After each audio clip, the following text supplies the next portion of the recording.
The power of our imagination is what makes a good horror film so frightening.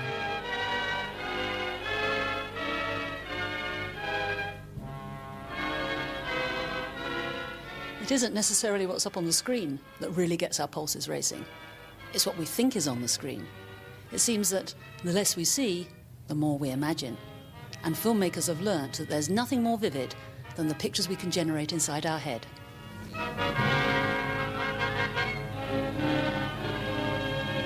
But the imagination isn't just active occasionally. Research increasingly suggests that our brains are constantly distorting what we see. Using imagination, our brains take a bold shortcut. We guess what's out there from past experience, rather than having to build up the image in our minds each time from scratch.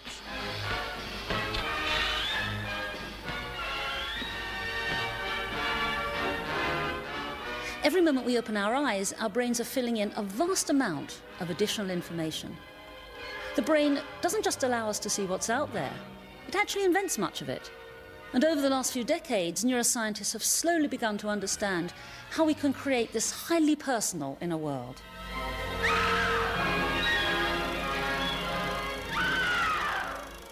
If you look around, the world seems to be high resolution, almost photographically sharp and complete. But in fact, you're actually taking in remarkably little.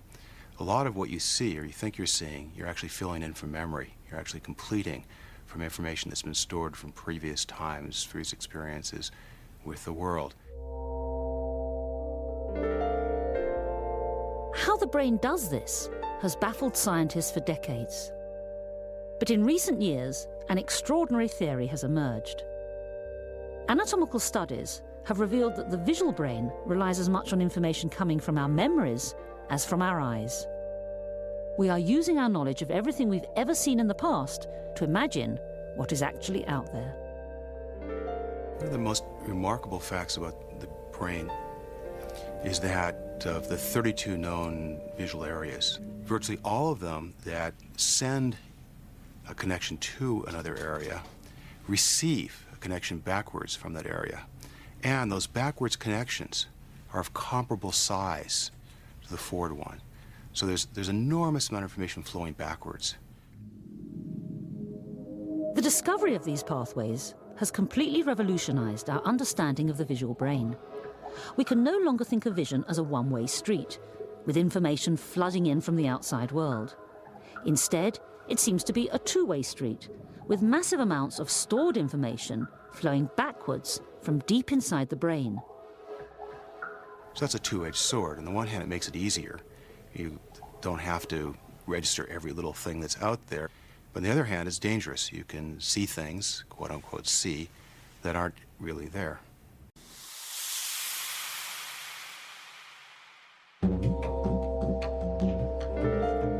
It's the most intensively studied of all the senses, and yet vision remains elusive.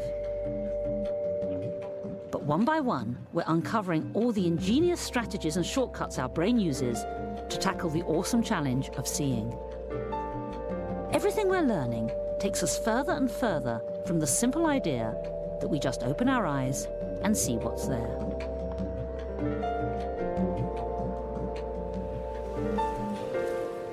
A few years ago, I worked in New York with Professor Rodolfo Linas.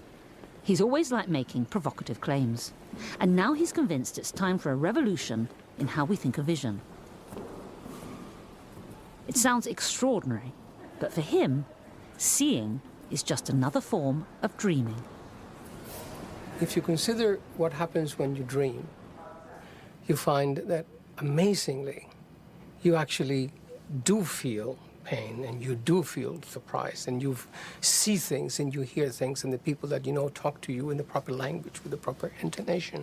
So what that tells you that dreaming and being awake are next of kin, if not exactly the same thing.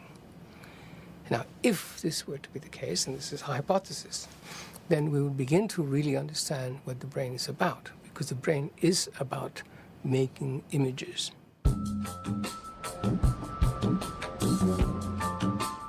This idea is in complete contrast to our normal understanding of the visual system. Rodolfo believes that everything is running in reverse, with the brain creating images that are then transformed into reality by the information coming in through the eyes.